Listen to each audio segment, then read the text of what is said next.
इसलिए भी आगे फर्दर जब हम बात करते हैं, ये हो गया HR का एक सेक्शन। जितने भी साल जॉब किए, मैंने हर साल कोशिश की है अपने वर्टिकल को थोड़ा चेंज करूँ या किसी दूसरे सेक्टर में काम करूँ। तो मैंने जो मैक्सिमम सीखा कि HR से करने पर कितने तरह के सेक्टर हो सकते हैं, वो थोड़ा सा आपको भी एक्टिंग में बताऊँ कि उसमें क्या होगा, विजुअलाइजेशन और एक थोड़ी क्लैरिटी आएगी आपको कि इंडस्ट्री के अंदर जो काम करते हैं डिपार्टमेंट कैसे कैसे करते हैं। इवन जब आप इसके बाद इंटरव्यू देने जाओगे तो इंटरव्यू देने में भी क्या होगा, जब इंटरव्यू दोगे तो उसमें आपको ये समझ में आएगा कि इंटरव्यू के अंदर जाने के लिए HR में जॉब लेने के लिए कि क्या करना है। उसमें ट्रेनिंग का हिट करेंगे हम लोग, स्पेसिफिक नहीं करना पड़ेगा ना। तो देखा होगा जब आपने तीरंदाजी हुई थी, अर्जुन था, अर्जुन ने क्या किया था, क्या किया था उन्होंने?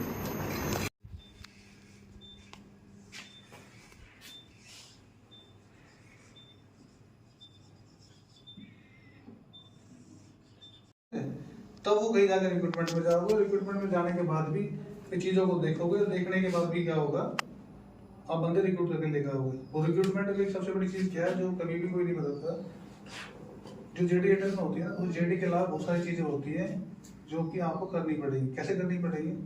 सपोज कीजिए कि मान लो आपने कभी ये देखा है कि ना भाई किसी भी तरह के जैसे रिक्रूटमेंट कर रहे हैं, घर से घर का जब रिश्ता करते जोड़ते हैं तो क्या करते हैं, मिलता जुलता से लेके आता है ना। सेम में कुछ अनरिटन चीज़ें होती हैं क्योंकि आप किसी भी ऑर्गेनाइजेशन का कल्चर को जानते हो, ठीक है ना। रिक्रूटमेंट में कागज में, उस कागज में क्या होगा, स्किल होंगी। उसमें क्या होता है, कोई फंक्शनल स्किल होगी, कोई टेक्निकल होगी, कुछ बिहेवियर होगी। तो उस स्किल के अलावा भी किस तरह का कैंडिडेट आप में फिट हो सकता है, वो चीज़ देख के तब यहाँ पे रिक्रूटमेंट स्टार्ट करोगे। अच्छा, रिक्रूटमेंट के अंदर भी बहुत सारे वर्टिकल है जो अभी जैसे आपने पढ़ा होगा ना मैनेजमेंट में, रिक्रूटमेंट के बाद सिलेक्शन है ना, पढ़ा सिलेक्शन। रिक्रूटमेंट और सिलेक्शन में भी डिफरेंस है, पढ़ा नहीं पढ़ा? क्या डिफरेंस है इसमें? तो रिक्रूटमेंट में तो हम सर कैंडिडेट्स को अट्रैक्ट करते हैं ताकि वो एप्लीकेशन को मतलब लेके आए हमारे पास, फिल करें जॉब, वैकेंट जॉब के लिए। और सिलेक्शन में हम उनको स्क्रीन आउट करते हैं, रिजेक्ट करते हैं। सिलेक्शन उनको। देखो एक वर्ड में बताता हूँ, आपने बोला रिजेक्ट। मैंने जितना अपना करिकुलम सीखा ना आज तक, क्योंकि मैं भी एक रिक्रूटमेंट वर्टिकल के अंदर सेक्शन हेड रह चुका, रिजेक्ट कोई नहीं होता। वेटिंग करते हैं।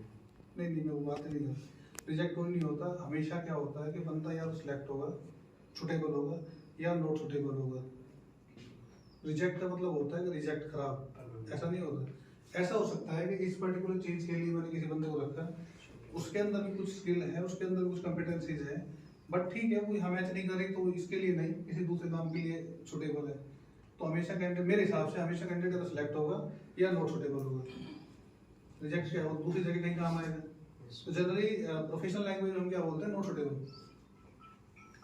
इसलिए भी आगे फर्दर जब हम बात करते हैं, ये हो गया HR का एक सेक्शन।